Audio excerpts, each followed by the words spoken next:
Hindustan YouTube channel पर आपका एक बार फिर से स्वागत है। आज इस वीडियो के अंदर हम चर्चा करने वाले हैं सैनिकों के सम्मान वन रैंक वन पेंशन को लेकर। जी हाँ दोस्तों, आप सभी को पता है कि देश भर में एक पेंशन योजना जो वर्षों से लागू है वो है कि आप जब भी रिटायर होते हैं तो आपने लास्ट पे ड्रोन का 50% आपको पेंशन के रूप में दिया जाता है और 30% फैमिली पेंशन के रूप में दिया जाता है। लेकिन सेना में यहाँ पर 2006 में एक डिमांड उठी कि जो भी पहले के रिटायरी हैं, चाहे वो 2006 में रिटायर हुआ हो और चाहे वो अब यानी 2021 में रिटायर हुआ हो, अगर उनके रैंक सेम है, अगर उनकी क्वालिफाइंग सर्विस सेम है तो उनको एक समान पेंशन ही दी जानी चाहिए।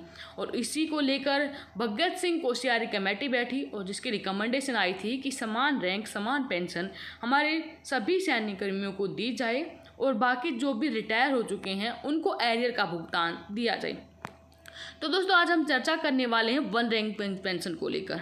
एक रैंक एक पेंशन योजना क्या है, वो आरोपी 2021 के लाभ और विशेषताएं और अन्य जानकारी हम आपको देंगे।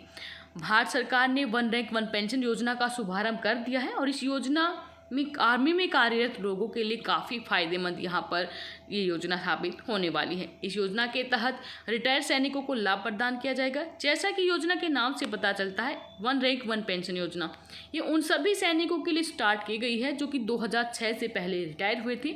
अब उन सभी सैनिकों को उनके रैंक के अनुसार पेंशन दी जाएगी। वो सभी सैनिक जो एक निश्चित रैंक से रिटायर हुए हैं उन्हें उस रैंक के अनुसार ही पेंशन प्रदान की जाएगी, चाहे सेना में कार्यरत होते इसमें उनकी तनख्वाह कितनी भी हो, परंतु अब उन्हें पेंशन उनके रैंक के अनुसार ही दी जाएगी। ये उन सभी सैनिकों के लिए एक अच्छी खबर है जिनकी सेना में कार्यरत होने पर तनख्वाह काफ़ी कम थी। अब उन्हें वर्तमान वेतन के अनुसार ही पेंशन सुविधा प्रदान की जाएगी। भारत सरकार ने one rank one pension retire हो चुके सैनिकों को लाभ प्रदान करने के लिए स्टार्ट की है। मुख्य रूप से इस योजना का लाभ उन सैनिकों को होगा जो 2006 से पहले रिटायर हुए हैं।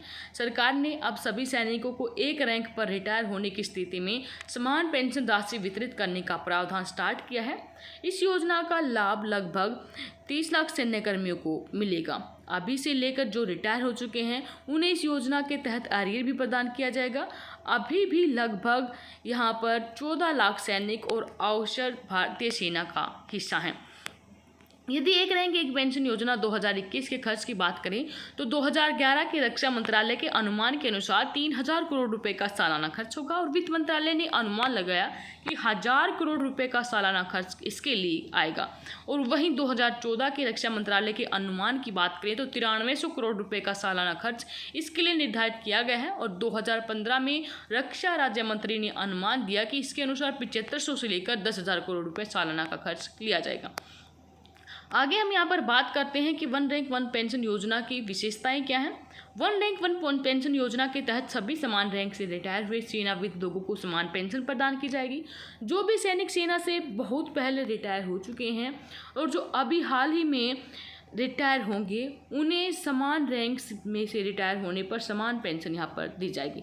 और इस बात का पेंशन पर कोई फर्क नहीं पड़ेगा कि रिटायर होने के समय उसकी तनख्वाह कितनी थी।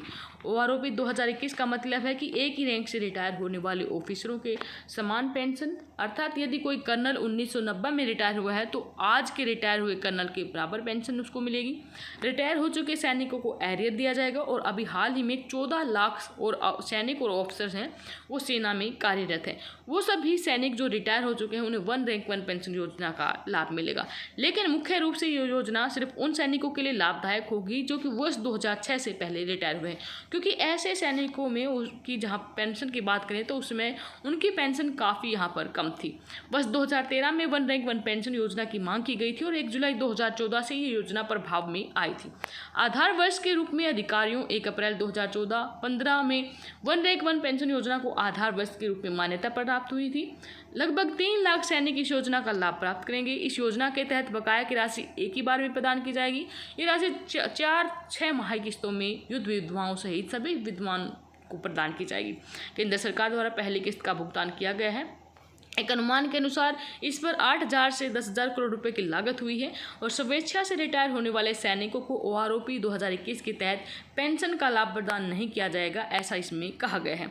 अब हम बातें करेंगे कि one rank one pension table में आखिर क्या है। तो मौजूदा दर पर वन रैंक वन पेंशन योजना की कार्यान्वयन खाते में वार्षिक आवर्ती वित्तीय अनुमान लगभग 7500 करोड़ रुपये होगा। बकाया राशि 1 जुलाई 2014 से 31 दिसंबर 2015 की बात करें तो 10,090 करोड़ यहाँ पर थी।